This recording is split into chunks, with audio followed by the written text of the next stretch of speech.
Hey everybody, it's Clint. Today you get professional Clint.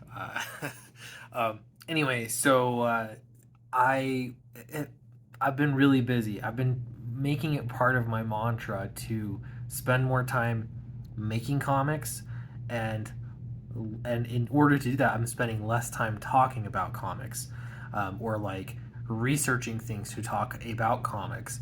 I realize that's part of and has been part of a marketing strategy for me and for many other people for a number of years now. But I'll be honest, I really think there's something to getting it done and getting it out.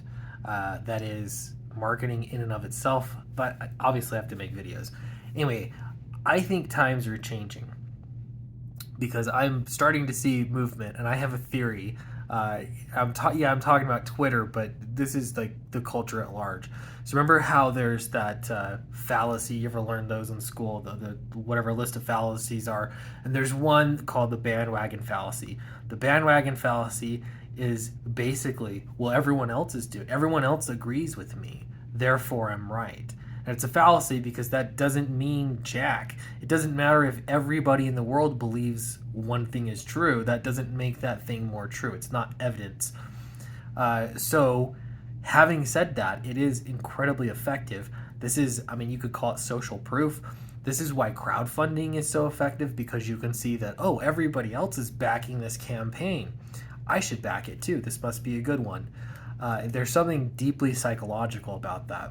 So, how do you exploit that? Well, there's this term called gaslighting, and that is trying to make everyone believe that they're in the minority if they disagree with this certain opinion.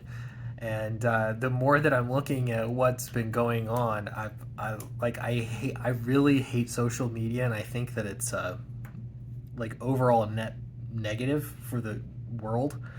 Um, but at the same time, I can't look away as to like what's happening right now with Elon Musk buying Twitter, and he is releasing little tidbits of information, or just being open with his opinion. But I think he's also, I'm waiting for more information to be dropping on how Twitter, how whatever whoever you want to say, the powers that be, have used gaslighting, uh, the bandwagon fallacy, to make us all believe that the popular opinion is X, Y, or Z, and that everyone else should go along with it. I believe that this is why so many companies have decided to like fully on, delve into super woke culture, because they have been gaslit. They think that they can use social media as sort of a focus group, and that they can understand what their fans really want. But what they don't understand is that it has been basically used to isolate those companies into small pockets and to just feed them information, ideological information, to try and sway their opinions. I think that's how it works, and it sounds dastardly, but it's actually not. I mean, it wouldn't even be that much effort for a company like Twitter to do it. All they have to have is the motivation, and clearly no consequences, because it's not about freedom of speech anyway, is it? So, anyway, I'm really interested to see how this goes, because I think that this could actually change things quite a bit. I've heard before about whatever there are angel investors out there, there are investment companies that are going to invest more heavily into companies that embrace woke culture. Um, I mean, I think that that's possible, but only for certain size company. I think that's actually pretty ridiculous and kind of laughable for large corporations, like massive companies. If you think that investment dollars are something that companies like that seek, that they really need, those kinds of small, minor investments by checking off that one point on a box, I think you're mistaken. That's not how large companies work.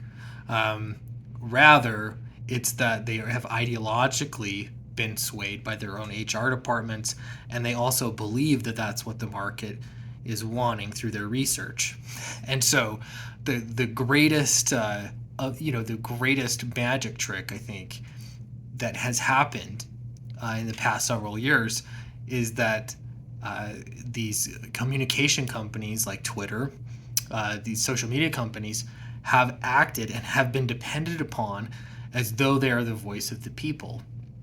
And if companies believe that they are the voice of the people and they're only being shown one opinion, they're going to believe that that's what is true. Now, companies can do market research other ways, sure they can, but it's so much more cost effective for them to just pull from what they think is their current audience of people, right? Where they think that the trends are all moving.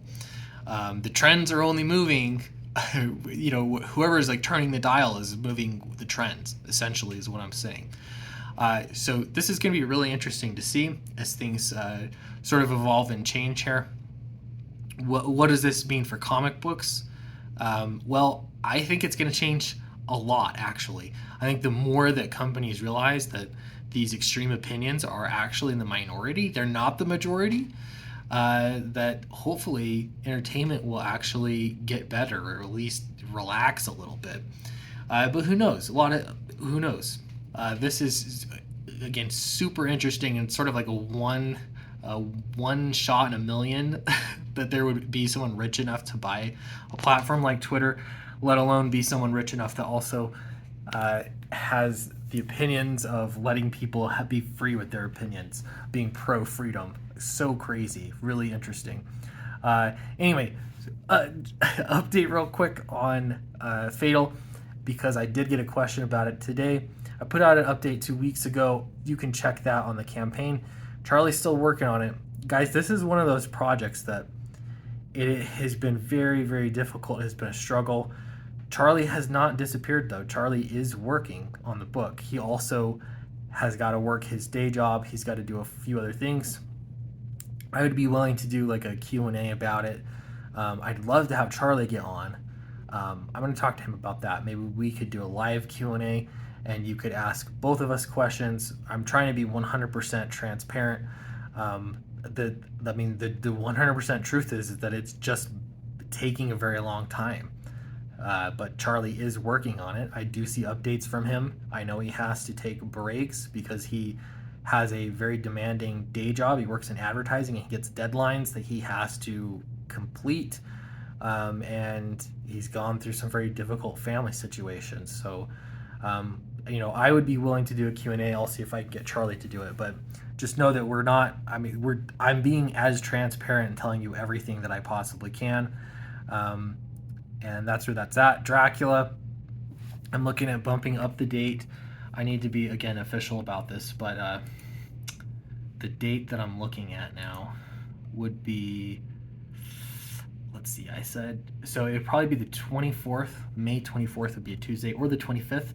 So that is toward the end of May. So that would give me the last week of May there to launch the campaign, and into June before I've got some other things I need to focus on family-wise.